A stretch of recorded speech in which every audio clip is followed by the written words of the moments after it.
Guys আমার শখের খরগোশটা হারিয়ে গেছে। আসলে কিভাবে হারাইলো এটা আমি নিজেও বলতে পারি না। আমি জানতে পারছি অনেক পরে, কেননা আমার আসলে বাসায় আমার ওয়াইফ অসুস্থ ছিল, যার কারণে সারা রাত ধরে তার টেক কেয়ার করা। এর পরের দিন সকালবেলা তাকে নিয়ে হসপিটালে গিয়েছিলাম, ফরাজি হসপিটালে। সেখান থেকে আসার পরে হঠাৎ করে খেয়াল হয়েছে যে খরগোশটাকে দেখছি না সারা ঘর কোথাও। আমি ভাবছি হয়তো আমাদের 3টে রুমের কোনো না কোনো এক রুমে আছে, যার কারণে আমি অতটা প্যানিক হই নাই, যে হয়তো কোনো না কোথাও আছে, ওইভাবে খেয়ালও করি না। কিন্তু যখন বিকাল গড়িয়ে সন্ধ্যা হলো তখনও কোথাও দেখছি না, তখন একটু একটু ভয় লাগা শুরু হলো যে কি রে, কোথায় গেল খরগোশটা। ও তো আসলে ঘর থেকে কোথাও বের হয়ে যেতে পারে না। আমাদের খরগোশটা আসলে একটু উঁচু থেকেও লাভ দিতে পারে না। আমি জানি না খরগোশটা উঁচু থেকে লাভ দিতে পারে কিনা, কিন্তু এই খরগোশ একটু উঁচু থেকে নিচে নামতে পারে না। তো এই খরগোশটা কোথায় গেল আমি বুঝতে পারছিলাম না। তারপরে আমাদের রুম তন্ন তন্ন করে খুঁজলাম, কোথাও পেলাম না। আমার মাঝখানে ড্রয়িং রুমের অনেক জিনিসগুলো সরিয়ে প্রত্যেকটা বক্স, আমার ছেলে টেডি বক্স গুলো থাকে, যে টেডি গুলো আমরা সেল করি, সেই বক্স গুলো আলাদা আলাদা করে সবগুলো খুললাম, যে হয়তো কোনো না কোনো বক্সের ভিতরে ঢুকে গেছে,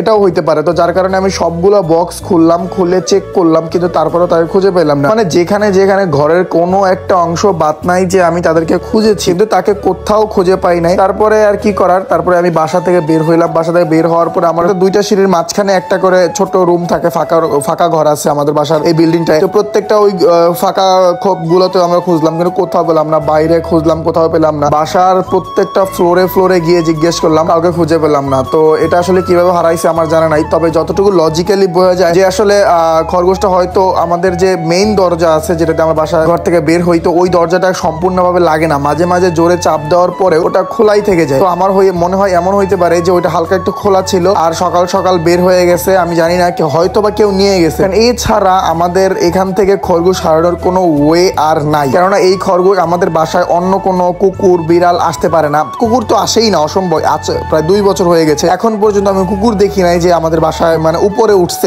একদম নিচে আছে, একদম নিচে যেখানে আমাদের ময়লা একটা ড্রামে ফালানো হয় সেইখান পর্যন্ত আসে, কিন্তু সেই কুকুরগুলো কখনোই আমাদের বাসায় ওঠে না, মানে প্রথম ফ্লোরেও ওঠে না। তো 5ম ফ্লোর তো দূরের কথা। যাই হোক, আমার যতটুকু ধারণা, আমার মেইন দরজা থেকে হয়তো খরগোশটা বাইরে বের হয়েছে, কেউ না কেউ সেটা নিয়ে গেছে। এন্ড অনেকদিন পর আমার খরগোশের একটু আমি হিন্টস পাইছি। কিরকম হিন্টস পাইছি আমি ভিডিওতে হয়তো আপনাদেরকে দেখাই দিব। আমি আমার ফলস ছাদ, আমার হচ্ছে বারান্দার যে ছাদ আছে, সেই ছাদের উপরে খরগোশের কিছুটা পটি দেখতে পাইছি, কিন্তু এটা আমি লজিক খুঁজে পাই নাই যে এইখানে খরগোশের পটি কিভাবে আসে। কিন্তু এটা দেখতে অনেকটাই খরগোশের পটির মতো। এটা আসলে আমার বিড়ালরা পটি এরকম করে না, যদিও এইখানে একমাত্র কালু ওঠে। অনেকদিন আগে আপনাদেরকে ভিডিও দেখাইছি, এটা শুধুমাত্র কালুর অভ্যাস যে কালু উপরে ওঠে। কালু বিড়ালটাই সব থেকে বেশি খরগোশ পছন্দ করতো, আর সেখানে ও কামড় দিয়ে নিয়ে উপরে উঠবে, এটা প্রশ্নই হতে পারে না। তো কিছু বলার নাই, অনেক কষ্ট লাগছে বিষয়টা, যে নিজের হাতে এনে তাকে মানে এতটুকু করার পরে, সুস্থ করার পরে, যখন কোনো শখের জিনিস হারিয়ে যায়, এতটুকু নোংরা করতেছিল তারা ঘর, তারপরেও আমরা খরগোশটাকে আমরা বাইরে ফেলে দেই না। সেই খরগোশটা যখন হারিয়ে যায় সত্যি অনেক কষ্ট হয়। অনেক খোঁজাখুঁজি